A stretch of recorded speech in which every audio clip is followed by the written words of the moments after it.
আসসালামু আলাইকুম। আজ মঙ্গলবার 2 জুন 2026, 19 জ্যৈষ্ঠ 1433 বঙ্গাব্দ, 15 জিলহজ 1447 হিজরি। স্বাগত জানাচ্ছি আমাদের প্রতিদিনের আয়োজন আজকের প্রধান প্রধান জাতীয় দৈনিক পত্রিকার প্রথম পাতার খবরে। আমার দেশের প্রধান শিরোনাম, গ্রাহকদের ওপর পুলিশের হামলায় দিলকুশা রণক্ষেত্র। এই খবরে বলা হচ্ছে, ইসলামী ব্যাংকে চেয়ারম্যান নিয়োগ, ভুক্তভোগী গ্রাহক সমন্বয় পরিষদের ব্যানারে প্রতিবাদ বিক্ষোভ, ব্যাংকে আসতে পারেননি চেয়ারম্যান, সিদ্ধান্ত পরিবর্তন হবে না বলেছে বাংলাদেশ ব্যাংক, রাত 10টায় পর্ষদের সভা, এমডির পদত্যাগ।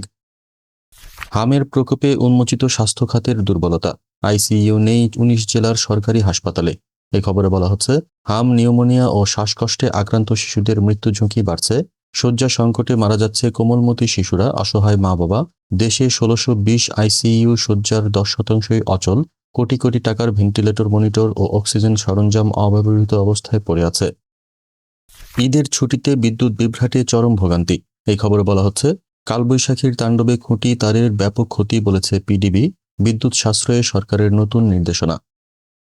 শিশু রামিসা হত্যা, ঘাতক সোহেল রানা ও তার স্ত্রীর বিচার শুধু। এই খবরে বলা হচ্ছে, রাজধানীর পল্লবীতে স্কুল ছাত্রী রামিসা আক্তারকে ধর্ষণ ও হত্যা মামলার প্রধান আসামি সোহেল রানা ও তার স্ত্রী স্বপ্না খাতুনের বিরুদ্ধে চার্জ গঠন করে আনুষ্ঠানিক বিচারের আদেশ দিয়েছে ট্রাইব্যুনাল। দৈনিক ইত্তেফাকের প্রধান শিরোনাম, অস্তিত্ব সংকটে চামড়া শিল্প। এই খবরে বলা হচ্ছে, চামড়া খাতের উন্নয়নে আগামী জুলাইয়ে সমন্বিত ও দীর্ঘমেয়াদী পরিকল্পনা তুলে ধরা হবে বলেছেন খন্দকার আব্দুল মুক্তাদির। রপ্তানির জন্য লবণযুক্ত কাঁচা চামড়ার বাজারকে উন্মুক্ত করা দরকার বলেছেন ডক্টর খন্দকার গোলাম মোয়াজ্জেম। বর্ষিয়ান রাজনীতিকের বিদায়, তোফায়েল আহমেদ আর নেই।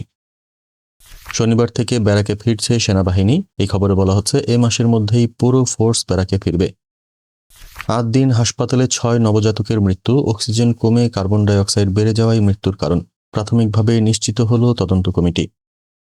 হামের প্রাদুর্ভাবের মধ্যেই বাড়ছে ডেঙ্গুর সংক্রমণ। এই খবর বলা হচ্ছে, হামের উপসর্গে আরও 3 শিশুর মৃত্যু, এ পর্যন্ত প্রাণ গেল 588 জনের। 24 ঘন্টায় ডেঙ্গুতে একজনের মৃত্যু, এবছর মারা গেছে 6 জন। প্রথম আলোর প্রধান শিরোনাম, টিকা দেওয়ার পর এখনও হাম থামেনি, হামের প্রাদুর্ভাব। এই খবরে বলা হচ্ছে, প্রায় 2 মাস আগে প্রথমে ঝুঁকিপূর্ণ 30 উপজেলা ও পৌরসভায় হামের টিকা দেওয়া শুরু হয়, কিন্তু সংক্রমণ থামেনি। 24 ঘন্টায় সারা দেশে 1134 জন হামের উপসর্গ নিয়ে হাসপাতালে ভর্তি। আসামি সোহেল রানা ও তার স্ত্রীর বিচার শুরু, পল্লবীতে ধর্ষণের পর শিশু হত্যা। এই খবরে বলা হচ্ছে, আদালতে নিজেকে নির্দোষ দাবি আসামি সোহেল রানার, বললেন তার স্ত্রী স্বপ্না আক্তারও নির্দোষ। যুক্তরাষ্ট্রের সঙ্গে আলোচনা স্থগিত করল ইরান, মধ্যপ্রাচ্য পরিস্থিতি। এই খবরে বলা হচ্ছে, লেবাননে ইসরায়েলের বেপরোয়া হামলার প্রতিবাদে এমন সিদ্ধান্তের খবর জানিয়েছে ইরানি বার্তা সংস্থা তাসনিম নিউজ। মশক নিধন শিখতে ফ্লোরিডা নয়, ডোবার পাশে দাঁড়ান বলেছেন প্রধানমন্ত্রী। এই খবরে বলা হচ্ছে, মশক নিধনের উদ্ভাবনী কার্যক্রম দেখার জন্য যুক্তরাষ্ট্রে যেতে চেয়েছিলেন চট্টগ্রাম সিটি কর্পোরেশনের মেয়র শাহাদাত হোসেন সহ 5 কর্মকর্তা। প্রধানমন্ত্রী তারেক রহমান তাদের এই বিদেশ সফরের অনুমোদন দেননি। মশক নিধন শেখা বা দেখার জন্য যুক্তরাষ্ট্রের ফ্লোরিডায় যাওয়ার দরকার নেই, দেশেই সন্ধ্যার পর কোনো ডোবার পাশে অবস্থান করলে মশক নিধনের উদ্ভাবনী পদ্ধতি বের করা সম্ভব বলে অভিমত দিয়েছেন তিনি। বড় পরিবর্তনের দেখা পাননি শিক্ষার্থীরা, বাড়েনি সুবিধা, অভ্যুত্থান উত্তর খুলনা বিশ্ববিদ্যালয়। এই খবরে বলা হচ্ছে, আবাসন সংকটের কারণে শিক্ষার্থীরা সুষ্ঠু শিক্ষার পরিবেশ থেকে বঞ্চিত হচ্ছেন, শ্রেণীকক্ষের সংকটেও ভোগান্তিতে পড়ছেন শিক্ষক শিক্ষার্থীরা।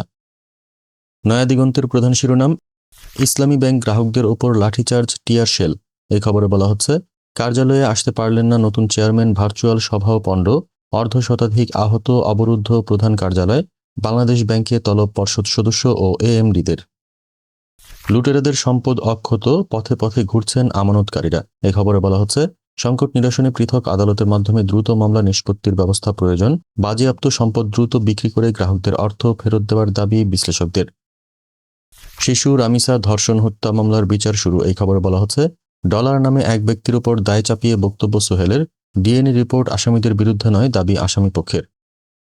টাকা সাদা করার সুযোগ ফিরে আসছে, বাজেট 2026-27। এই খবরে বলা হচ্ছে, ফিরে আসছে কালো টাকা সাদা করার সুযোগ। আগামী অর্থবছরের বাজেটে শর্ত সাপেক্ষে বেশ কয়েকটি খাতে কালো টাকা সাদা করার সুযোগ দেয়া হতে পারে। রাশিয়ায় নির্মাণ কাজের নামে যুদ্ধক্ষেত্রে বাংলাদেশি, উদ্ধারে সরকারের হস্তক্ষেপ দাবি। এই খবরে বলা হচ্ছে, দালাল সিন্ডিকেটের খপ্পরে 30 কর্মী, ঢাকায় রুশ দূতাবাসে মানববন্ধনের প্রস্তুতি। দৈনিক কালবেলার প্রধান শিরোনাম, ঘুষ দিলেই নিম্নমানের বই হয়ে যায় মানসম্মত, এনসিটিবির তদারকি প্রতিষ্ঠানই সর্ষের ভূত। এই খবরে বলা হচ্ছে, মান যাচাইয়ের দায়িত্বে যারা তারাই অনিয়মের সহযোগী। কাগজে টন প্রতি কমিশন, কোটি টাকার অদৃশ্য বাণিজ্য, কম টাকায় কাজ, প্রশ্নের মুখে মান যাচাই প্রক্রিয়া, ঘুষের বিনিময়ে মেলে মানসম্মত বইয়ের ছাড়পত্র, মান নিশ্চিতে এবার পিএলআই করবে এনসিটিবি। মালয়েশিয়া দিয়ে শুরু হবে প্রধানমন্ত্রীর বিদেশ সফর। এই খবরে বলা হচ্ছে আগামী 21 ও 22 জুন মালয়েশিয়া সফর করবেন প্রধানমন্ত্রী। মালয়েশিয়ার পর ভারত না চীন আগে যাবেন নির্ধারণ হয়নি। পার্বত্য মন্ত্রীর পদত্যাগ সরকারে অস্বস্তি। এই খবরে বলা হচ্ছে অসুস্থতার কারণ দেখিয়ে পদত্যাগ পার্বত্য চট্টগ্রাম বিষয়ক মন্ত্রী দীপেন দেওয়ানের। পদত্যাগ প্রত্যাহারে রাঙামাটিতে বিক্ষোভ, অবরোধ, শিগগির মন্ত্রিসভায় নতুন মুখ। ইসলামী ব্যাংক চেয়ারম্যানের অপসারণ দাবিতে আন্দোলন, পুলিশের লাঠিচার্জ, আওয়ামী লীগের দোসর বলে দাবি। এই খবরে বলা হচ্ছে কোনো ব্যাংক রাজনৈতিক সংগঠনের অঙ্গ সংগঠনে পরিণত হচ্ছে। রাজনৈতিক পরিচয় ব্যাংকের অস্তিত্বের জন্য ঝুঁকিপূর্ণ, তাই কোনো সিদ্ধান্তই আন্দোলনের কারণে পরিবর্তন হবে না, বলেছেন আরিফ হোসেন খান, মুখপাত্র ও নির্বাহী পরিচালক, বাংলাদেশ ব্যাংক। রামিসা হত্যার বিচার শুরু, কোন ডলারের কথা বলল সোহেল। এই খবরে বলা হচ্ছে ধর্ষণ ও হত্যা করেছে ডলার। মেয়েটাকে এনে দিতে পারলে ডলার আমাকে 2 লাখ টাকা দেওয়ার কথা বলেছিল। নষ্ট করায় ডিএনএ টেস্টে মেলেনি ধর্ষণের আলামত। কালের কণ্ঠের প্রধান শিরোনাম মন্দায় আক্রান্ত শিল্প, বাজেটে স্বস্তি চান উদ্যোক্তারা। এই খবরে বলা হচ্ছে উচ্চ সুদ হার, কাঁচামালের সংকট, দীর্ঘস্থায়ী জ্বালানি সংকটে উৎপাদন ব্যাহত, অর্থ সংকটে প্রকল্পের টাকা সরিয়ে জরুরি খরচ মেটাতে চায় সরকার। ওষুধ শিল্পের সংকট নিরসনে প্রধানমন্ত্রীর নির্দেশনা। এই খবরে বলা হচ্ছে ঈদের ছুটি শেষে সচিবালয়ে অফিস করেছেন প্রধানমন্ত্রী তারেক রহমান। মন্ত্রিত্ব ছাড়লেন দীপেন দেওয়ান, রাঙামাটিতে বিস্ময় বিক্ষোভ।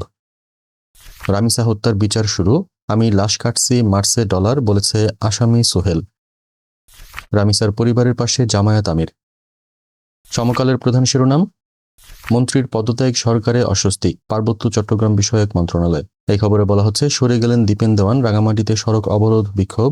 পার্বত্য জেলা পরিষদ গঠন নিয়ে মতভেদ, জেলা ছাত্রদলের কমিটি গঠন নিয়ে ছিল অসন্তোষ। মামলা পরিচালনা ও সম্পদ হস্তান্তরে অর্ধশত আবেদন। এই খবরে বলা হচ্ছে দূতাবাসের মাধ্যমে পররাষ্ট্র মন্ত্রণালয়ে মুক্তারনামার আবেদন। অনেকের বিরুদ্ধে রয়েছে অর্থ পাচারসহ বিভিন্ন মামলা। 371টি ইউনিয়ন পরিষদের মেয়াদ শেষের পথে, স্থানীয় সরকার নির্বাচন। এই খবরে বলা হচ্ছে দেশের 371টি ইউনিয়ন পরিষদ ইউপির মেয়াদ আগামী 11 জুলাই শেষ হচ্ছে। এখন পর্যন্ত নির্বাচন আয়োজনের তেমন কোনো তৎপরতা দেখা যাচ্ছে না। ইসলামী ব্যাংক ঘিরে দিনভর উত্তেজনা, রাতে বোর্ড সভা। এই খবরে বলা হচ্ছে নতুন চেয়ারম্যানের নিয়োগ বাতিল সহ বিভিন্ন দাবি। পুলিশের লাঠিচার্জ, সাউন্ড গ্রেনেড ও টিয়ার শেল নিক্ষেপ। সিদ্ধান্ত পরিবর্তন করবে না বাংলাদেশ ব্যাংক। সচেতন গ্রাহক ফোরামের দাবির প্রতি জামায়াতে ইসলামীর সমর্থন। যুগান্তরের প্রধান শিরোনাম প্রধানমন্ত্রীর বক্তব্যে কঠিন সময়ের ইঙ্গিত, জনমনে ব্যাপক কৌতূহল। এই খবরে বলা হচ্ছে বাস্তবসম্মত কিছু কারণে আগামীর সময়কে কঠিন বলে সতর্ক করা হয়েছে, বলেছেন ডক্টর মাহবুবুল্লাহ। ভূরাজনৈতিক পরিস্থিতি ও উদ্বেগের বিষয়, বলেছেন মাহমুদুর রহমান মান্না। সামনে সবচেয়ে বড় চ্যালেঞ্জ অর্থনীতি শক্তিশালী করা, বলেছেন মোস্তফা কে মুজেরি। আন্তর্জাতিক পরিস্থিতি অনেক বেশি জটিল, বলেছেন আনম মনিরুজ্জামান। সংবিধান সংশোধনে বিশেষ কমিটি বাজেট অধিবেশনেই, বিরোধী দলের জন্য অপেক্ষা না করার সিদ্ধান্ত সরকারি দলের। এই খবরে বলা হচ্ছে সবার মতামত নিয়ে সংশোধনের কাজটি সম্পন্ন করতে চাই, বলেছেন চিফ হুইপ নুরুল ইসলাম মনি। ঈদ, অর্থনীতি, জনজীবনে সাময়িক স্বস্তি, বাজারে বেড়েছে টাকার প্রবাহ। এই খবরে বলা হচ্ছে ঈদুল আজহা উপলক্ষে নানামুখী বাড়তি কেনাবেচায় ভঙ্গুর অর্থনীতিতে কিছুটা হলেও স্বস্তি ফিরে এসেছে। পার্বত্য মন্ত্রীর হঠাৎ পদত্যাগ, নানা আলোচনা গুঞ্জন। এই খবরে বলা হচ্ছে মন্ত্রণালয়ে দুর্নীতির সিন্ডিকেট ভাঙতে না পেরে পদত্যাগ, অভ্যন্তরীণ কোন্দল ও ষড়যন্ত্রকে দায়ী করে রাঙামাটিতে বিক্ষোভ, অবরোধ। এই ছিল আজকের প্রধান জাতীয় দৈনিক পত্রিকার প্রথম পাতার খবর। আগামীকাল আবার আমরা হাজির হব নতুন সব সংবাদ নিয়ে। সেই পর্যন্ত দেশজগৎ নিউজের সাথেই থাকুন। ধন্যবাদ।